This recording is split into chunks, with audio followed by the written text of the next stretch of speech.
नमस्कार, मैं हूं नेहा श्रीवास्तव। आप देख रहे हैं हमारा खास बुलेटिन ताबड़तोड़ खबरें। चलिए नजर डालते हैं खबरों पर फटाफट अंदाज में। बाराबंकी के जिले के बीडीओ अमित त्रिपाठी ने अपने पद से इस्तीफा दे दिया है। उन्होंने आरोप लगाया है कि जिले के अफसर बिना गलती के उनका उत्पीड़न कर रहे हैं। अमित त्रिपाठी के इस्तीफे के मामले का अपर मुख्य सचिव ने संज्ञान लिया है और मामले की जाँच के आदेश दिए हैं। शाहजहांपुर जिले में 12 साल की नाबालिग लड़की से दुष्कर्म के 27 साल बाद पुलिस ने एक आरोपी को गिरफ्तार कर लिया है। 2 सगे भाइयों ने कथित तौर पर दुष्कर्म किया था। आगरा के थाना शाहगंज में नशे में धुत दरोगा ने जमकर हंगामा कर दिया। नशे में दुकानदार के साथ मारपीट कर दी और दुकान में तोड़फोड़ भी की गई, जिसके बाद पीड़ित दुकानदार ने पुलिस कमिश्नर से लिखित शिकायत की है। हाथरस में आजादी के अमृत महोत्सव के तहत हर घर तिरंगा अभियान में महिला समूहों के बनाए गए तिरंगा झंडा हर घर तिरंगा में फहराया जाएगा। महिलाओं ने बताया कि 5000 तिरंगा झंडा बनाने का टारगेट दिया गया है, जिससे महिलाओं को रोजगार भी मिलेगा। झांसी में एक युवक के साथ जमकर मारपीट की घटना हुई है। युवक को नग्न करके बेरहमी से पीटा गया है। जमीन पर थूककर उससे चितवाया भी गया है, जिसका वीडियो दबंगों ने बनाया, जिसके बाद वीडियो भी सोशल मीडिया पर वायरल हो रहा है। रुड़की में सोलानी नदी के तेज बहाव के बीच 2 लोगों के फंसे होने से हड़कंप मच गया। आनंद फानन में सूचना मिलते ही आपदा राहत दल 40 वाहिनी PAC की टीम सोलानी नदी के पास पहुंची, जहां दोनों लोगों को रेस्क्यू करके सुरक्षित स्थान पर पहुंचा दिया गया। देहरादून में मौसम विभाग ने प्रदेश के 3 जिलों में भारी बारिश की संभावना जताई है। मौसम विभाग ने देहरादून समेत चमोली, बागेश्वर और पिथौरागढ़ में भारी बारिश का अलर्ट भी जारी कर दिया है। सरकार ने जिला प्रशासन के साथ ही आपदा प्रबंधन से जुड़े सभी अधिकारियों को 24 घंटे अलर्ट रहने के निर्देश दिए हैं। कॉर्बेट टाइगर रिजर्व के झिरना रेंज में उत्तराखंड और उत्तर प्रदेश के अधिकारियों के साथ बैठक हुई है। इसमें दोनों राज्यों के अधिकारियों ने सामंजस्य भी स्थापित करने की कोशिश की है। सूचनाओं के आदान प्रदान करने पर चर्चा की गई। साथ ही कॉर्बेट पार्क और यूपी की संघन मंदियां के हैं, उन पर चौकसी के लिए कड़े इंतजाम किए जाने के निर्देश भी दिए गए हैं। कासगंज के सिकंदरपुर वैश्य थाने में SHO इंस्पेक्टर ने पत्नी की गोली मारकर हत्या के आरोप में SHO को गिरफ्तार कर लिया है। खून से लथपथ इंस्पेक्टर की पत्नी मौके पर मौत हो गई। घटना की सूचना पर पहुंचे SP ने मामले में SHO को लाइन हाजिर करके पूछताछ की है।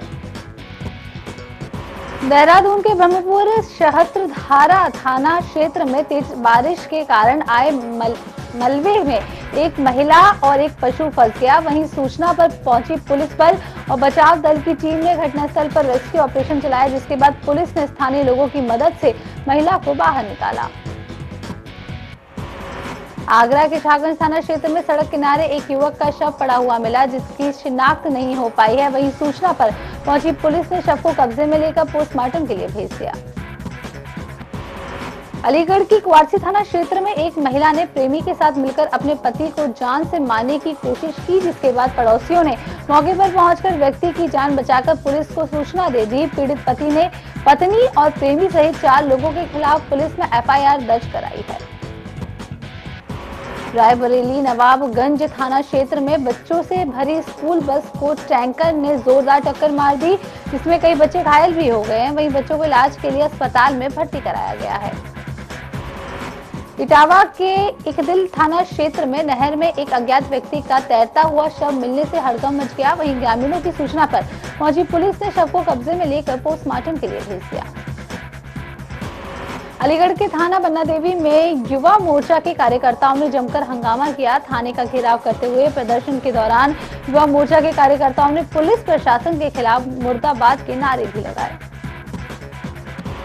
आगरा के ताजमहल में एक बार फिर से ड्रेस कंट्रोवर्सी का मामला सामने आया है। थाईलैंड के टूरिस्ट के एक ग्रुप को ट्रेडिशनल ड्रेस पहनकर अंदर आने की अनुमति नहीं दी गई। तीनों पर्यटक थाईलैंड के नृत्य की शूटिंग करना चाहते थे, जिसके बाद टूरिस्ट को लौटने का वीडियो सोशल मीडिया पर वायरल हो रहा है।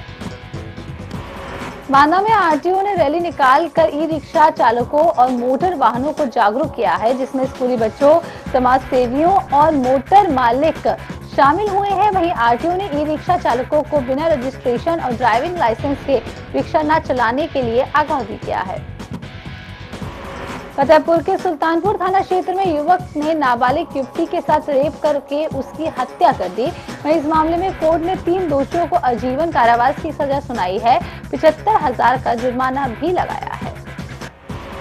देहरादून राजधानी में आम आदमी पार्टी के कार्यकर्ताओं ने तिरंगा यात्रा निकाली। कार्यकर्ताओं ने 101 फीट लंबे तिरंगे झंडे के साथ यात्रा की शुरुआत की। यात्रा घटाघर से शुरू हुई और शहर के कई इलाकों तक तिरंगा यात्रा निकाली गई। सहारनपुर में लगातार बारिश से किसान के घर का लिंटर भर-भराकर गिर गया, जिसमें एक की मौत हो गई है। घटना में घर में मौजूद पति पत्नी लिंटर के नीचे दब गए, जिसमें पत्नी की मौके पर मौत हो गई और पति गंभीर रूप से घायल बताया जा रहा है। बांदा के मधौर थाना क्षेत्र में बीमारी से परेशान व्यक्ति ने आत्महत्या कर ली। ट्रेन से कटकर आत्महत्या की सूचना के बाद मौके पर पुलिस पहुंची और शव को कब्जे में लेकर पोस्टमार्टम के लिए भेज दिया। श्रावस्ती में युवक परिवार रजिस्टर नकल के लिए अधिकारियों के चक्कर लगा रहा है। परिवार रजिस्टर नकल बनवाने के लिए उसने कई बार ब्लॉक से संबंधित अधिकारियों और कर्मचारियों से संपर्क किया है, लेकिन जारी नहीं हो सका है, जिसके बाद युवक ने प्रार्थना पत्र देकर उच्च अधिकारियों से शिकायत की है। अलीगढ़ के अतरौली थाना क्षेत्र में बाइक सवार भाई बहन को ट्रक ने टक्कर मार दी, जिसमें भाई की मौके पर मौत हो गई। वहीं बहन की हालत गंभीर बताई जा रही है। घटना की सूचना पर पहुंची पुलिस ने शव को कब्जे में लेकर पोस्टमार्टम के लिए भेजा। आगरा में ऑटो चालकों ने ऑटो पार्किंग हटाए जाने के विरोध में तिरंगा यात्रा निकाली है, जिसमें सैकड़ों ऑटो चालक शामिल हुए हैं, जिसके बाद कल से ऑटो चालक कार्य बहिष्कार करेंगे। यूपी के कई इलाकों में मौसम विभाग ने भारी बारिश के साथ 40 किलोमीटर प्रति घंटा की रफ्तार से हवा चलने का अलर्ट भी जारी किया है। मौसम विभाग ने लखनऊ समेत उन्नाव, रायबरेली और बाराबंकी में आंधी पानी का अलर्ट जारी कर दिया है। अग्निपथ योजना के तहत होने वाली थल सेना भर्ती के लिए ऑनलाइन पंजीकरण 3 अगस्त से बंद हो चुका है। बता दें कि ऑनलाइन माध्यम से उम्मीदवारों को रजिस्ट्रेशन करने की सुविधा 3 अगस्त तक ही दी गई थी। बिजनौर के मिर्जापुर सैद ग्राम पंचायत में पंचायत घर के निर्माण पर ग्रामीणों ने हंगामा कर दिया, जिसमें ग्रामीणों ने पूर्व प्रधान पर पट्टे की जमीन पर अवैध रूप से पंचायत घर के निर्माण करने का आरोप भी लगाया है। वहीं हंगामे को देखते हुए ग्राम विकास अधिकारी ने पंचायत घर के निर्माण को तत्काल प्रभाव से बंद कराया। अलीगढ़ में एक महिला के साथ दुष्कर्म करने वाले आरोपी पर कार्रवाई न होने पर पीड़ित महिला ने एसएसपी ऑफिस पहुंचकर आत्मदाह का प्रयास किया, जिसके बाद मौके पर मौजूद एसएसपी ने महिला की जान बचाई और महिला की समस्या सुन कार्रवाई के आदेश दिए। ललितपुर में सदर विधायक राम रतन कुशवाहा अधिकारियों की तानाशाही से परेशान होकर मुख्यमंत्री और मुख्य सचिव को पत्र लिखकर शिकायत करने पहुंचे हैं। विधायक ने स्वास्थ्य विभाग और विद्युत विभाग के अधिकारियों पर बात नहीं मानने का आरोप भी लगाया है। कहा, जब अधिकारी मेरी बात नहीं सुन रहे हैं तो जनता क्या हाल होगा। गोंडा के नगर कोतवाली में पुलिस की इनामी बदमाश से मुठभेड़ हो गई, जिसमें बदमाश के पैर पर गोली लग गई। वहीं पुलिस ने घायल बदमाश को जिला अस्पताल में भर्ती कराया। बदमाश के पास से पुलिस ने एक अवैध तमंचा, जिंदा कारतूस भी बरामद किया है। कानपुर देहात में पानी की निकासी की व्यवस्था न होने के कारण लोग जल भराव की समस्या से परेशान हो रहे हैं। रास्तों में गंदगी होने के कारण लोगों का निकलना भी मुश्किल हो रहा है। ग्रामीणों ने कई बार अधिकारियों से शिकायत की है, लेकिन समस्या का निस्तारण नहीं हो पाया है।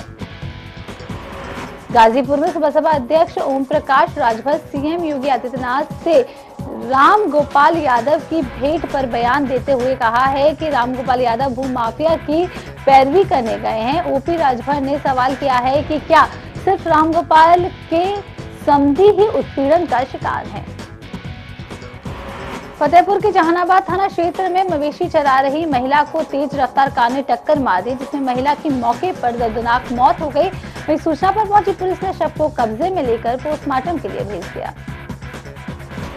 वाराणसी के महात्मा गांधी काशी विद्यापीठ में छात्रों ने जेआरएफ के प्रवेश परीक्षा के बीच हो रहे एडमिशन को लेकर प्रदर्शन किया है, जिसमें छात्रों ने कुलपति से एडमिशन की तारीख को आगे बढ़ाने की मांग की है। साथ ही मांग पूरी न होने तक विरोध करने की चेतावनी भी दी है। आगरा के फतेहाबाद थाना क्षेत्र में शॉर्ट सर्किट की वजह से चलती बाइक में आग लग गई, जिसके बाद बाइक सवार युवक ने बाइक से कूदकर अपनी जान बचाई। वहीं मौके पर पहुंची पुलिस ने लोगों की मदद से आग पर काबू पाया। कुशीनगर के हटा कोतवाली क्षेत्र में चोरों ने एक घर को निशाना बनाकर नकदी सहित गहनों पर हाथ साफ करते हुए फरार हो गए। वहीं सूचना पर पहुंची पुलिस चोरों की तलाश में जुटी हुई है। लखनऊ में राष्ट्रपति के बाद अब उपराष्ट्रपति चुनाव में मायावती के एनडीए उम्मीदवार को समर्थन के ऐलान करने के बाद समाजवादी पार्टी ने दी तीखी प्रतिक्रिया, जिसमें पूर्व मंत्री पवन पांडे ने कहा है कि जब भाजपा सरकार में दलितों और पिछड़ों पर अत्याचार होता तो मायावती को यह क्यों नजर नहीं आता है। बीजेपी के प्रदेश अध्यक्ष महेंद्र भट्ट ने इंद्रमणि बडोनी और भीमराव अंबेडकर की प्रतिमा पर पुष्प चढ़ाकर उन्हें श्रद्धांजलि दी और अपने अपने घरों पर तिरंगा लगाने की अपील की। रामनगर में कोतवाली पुलिस की अभिरक्षा से भागे चोर को पुलिस ने कई घंटों बाद गिरफ्तार कर लिया है। एसएसपी ने इस पर जांच के आदेश भी दिए हैं।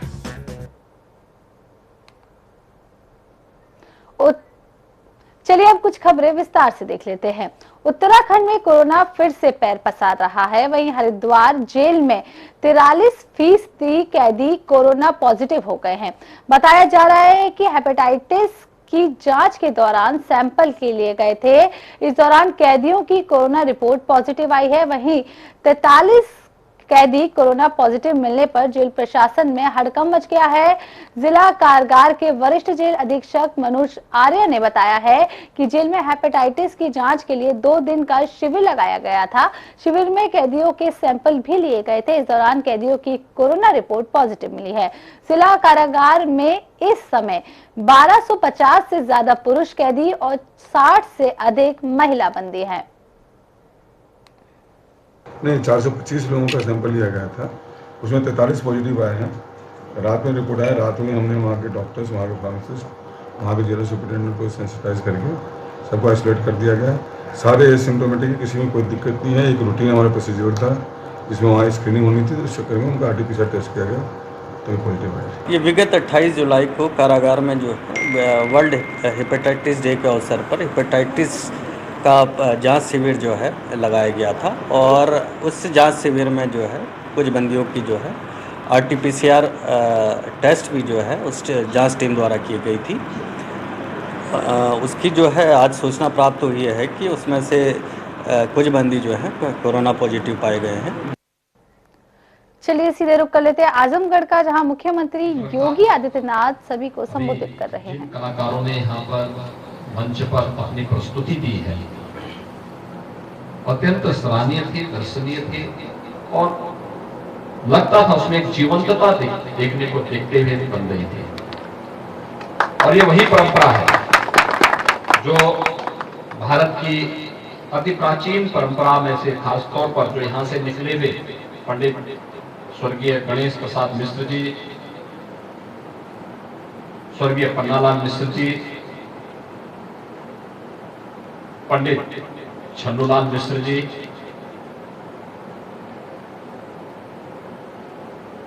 पंडित काली प्रसाद मिश्र जी, पंडित अंबिका मिश्र जी, पंडित मनोज प्रसाद मिश्र जी और अन्य ऐसे अनेक कलाकार आपने दिए हैं जो विश्व विख्यात रहे हैं।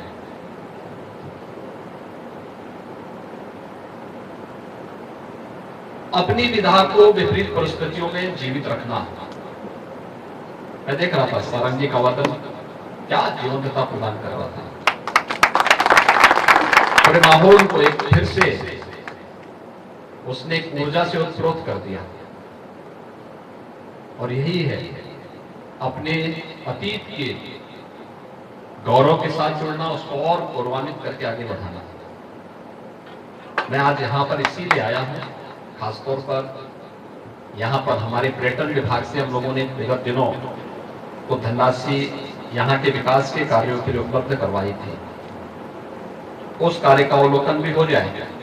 लेकिन साथ साथ हरिहरपुर घराना ने देश को संगीत के क्षेत्र में एक नई ऊंचाइयां दी है और ये हमारा सौभाग्य है कि यह घराना उत्तर प्रदेश के आजमगढ़ में है। आजमगढ़ एक समय अपनी पहचान के लिए मोहताज था। आज आजमगढ़ के लोगों ने निर्णय लिया है, तो स्वाभाविक रूप से इस निर्णय के साथ मैं भी अपने आप को संबद्ध करने के लिए आपके बीच आया हूं। हम यहाँ पर कजरी महोत्सव के कार्यक्रम को करते हैं। अब तक आपको सरकारी अनुदान नहीं मिलता था, उसमें प्रतिवर्ष आपके इस आयोजन के साथ सरकारी आयोजन उसके साथ जुड़ेगा। सरकारी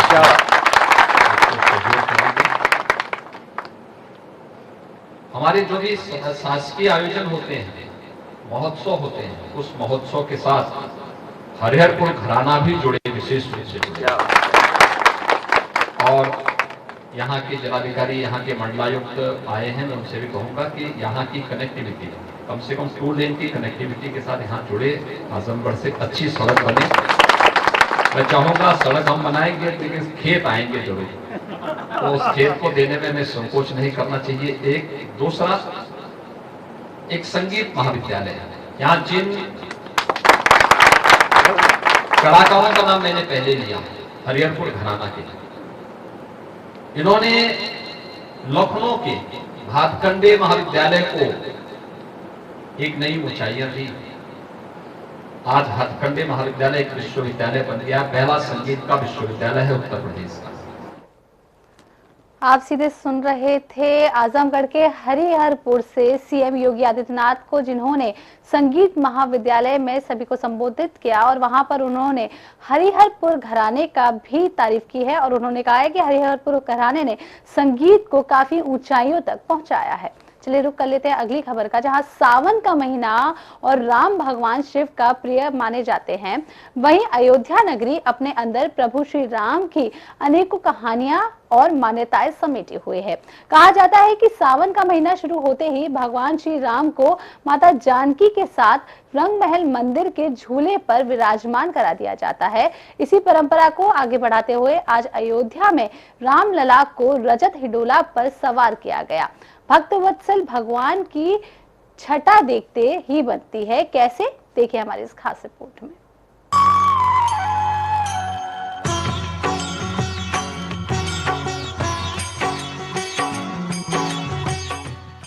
उत्तर प्रदेश की पावन नगरी अयोध्या अपने अंदर प्रभु श्री राम की अनेकों कहानियां और मान्यताएं समेटे हुए हैं। वैसे तो सावन का महीना भगवान शिव की पूजा अर्चना के लिए जाना जाता है, पर राम का ध्यान शिव को अत्यंत प्रिय है और शिव मास में रामलला के मुखमंडल की आभा देखते ही बनती है। दूसरी तरफ सावन से जुड़ी कई मान्यताएं हैं जो भक्त को भगवान की लीलाओं के और करीब ले जाती हैं। मान्यता है कि रामलला के आंगन में एक रंग महल मंदिर है जो एक प्राचीन पद्धति और परंपरा से जुड़ा हुआ है। कहा जाता है कि सावन का महीना शुरू होते ही भगवान श्री राम माता जानकी के साथ इसी रंग महल में झूलते हैं। रामलला माता जानकी के साथ सावन भर झूलन उत्सव का आनंद लेते हैं। आज फिर वही अलौकिक छटा अयोध्या भूमि पर छाई है। वहीं अयोध्या में प्रभु श्री रामलला माता जानकी के साथ रजत हिंडोले पर विराजमान होकर अपने भक्तों को दर्शन दे रहे हैं। प्रभु के दर्शन के लिए गर्भगृह में भीड़ उमड़ पड़ी है, जहां बड़ी ही खूबसूरती से गर्भगृह को फूलों से सजाया गया है। प्रभु की यह मनमोहक छवि भक्त पूर्णिमा तक निहार सकते हैं। साथ ही हर शाम रामलला को कजरी भी सुनाई जाती है। कहते हैं जो भी रामलला को कजरी सुनाता है और रजत हिंडोले पर झुलाता है, उसकी तमाम मनोकामनाएं राम सहज ही पूरी कर देते हैं और जीवन में होता है सिर्फ मंगल। तो आप भी जाइए और करिए रामलला के मनमोहक अवतार के दर्शन और दिल में रखिए शिव का ध्यान, क्योंकि हरि हर के बिना अधूरे हैं। अयोध्या से बीएस लाठी और डेस्क से प्रतिम भौमिक की रिपोर्ट।